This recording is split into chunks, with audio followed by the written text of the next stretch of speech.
The organic food movement is blossoming across America, which is great news for both people and the planet. But to make the most of these new decisions we have, it can be confusing and time-consuming. That's why Dr. Alan Greene created his organic prescription. He's a pediatrician at Lucile Packard Children's Hospital at Stanford University. He's a noted author, and he's an expert in organic nutrition. And he wants to make it easy for all of us to get the most out of every meal, every day. With organic foods becoming more available, people are asking me more all the time, which are the most important foods to buy organic? You know, families want to stretch their food dollar. When does buying organic really make sense? When doesn't it?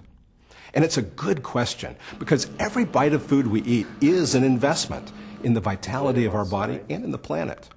Or it's a debt that we're taking out, or oftentimes both. So I want to help you make your investments really count. And that's why I've created Dr. Greene's Organic Prescription. It's my very simple top 10 list of where I think you can make the biggest impact on your own health, your family's health, and the health of the planet. Each of these 10 items can make a huge difference. But here's the thing, you don't have to do all 10. I've put them in an intentional order. Just start with number 1. And if that's all you do, that will make a big difference. And if you feel ready to do more, move on to number 2, and so on. And you know what? If for your family, number 3 makes more sense or it's easier than number 2, I don't have a problem with that either. This is to help you make wise investment decisions. Now, you may have seen a list that shows up in a lot of places of the 12 fruits and vegetables most likely to be contaminated with pesticides. This is a great resource. It was put together by the Environmental Working Group based on testing by the USDA, where they test fruits and vegetables as they're eaten by people in the general population. There's no discrimination made between which pesticides are the most toxic and which ones aren't. It's a great list. But my list only shares 2 items in common with that one, for a couple reasons. 1, fruits and vegetables are not the only things that we eat.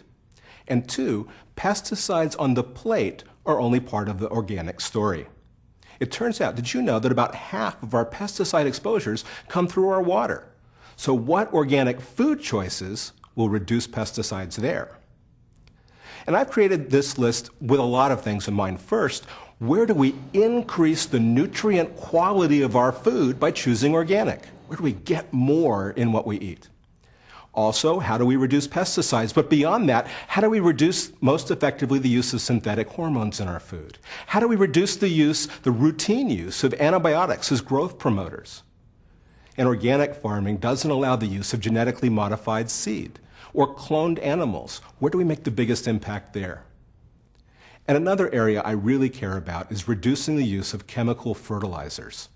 Chemical fertilizers are petroleum-based. They deplete our precious resources and contribute to global warming, the greenhouse gases.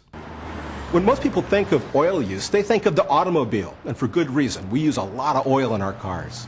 But we use about the same amount of oil in our agricultural system. On a typical farm, about 40% of the oil use comes through the pesticides and fertilizers, oil-based pesticides and fertilizers that are used. We can make a huge difference with strategic choices. Now, the good news is already, today, more than 4 million acres have been devoted in the U.S. to growing our food in a responsible, smart, sustainable, organic way. And that's new.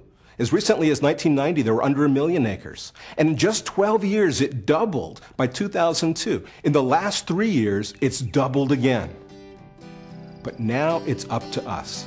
The marketplace is waiting to see how our consumers are going to respond. What things are we going to choose? And if we make strategic choices together, I believe we can keep that doubling to where it becomes a big part of our food supply, and where we begin to reclaim our streams and our soil and our own bodies, our future.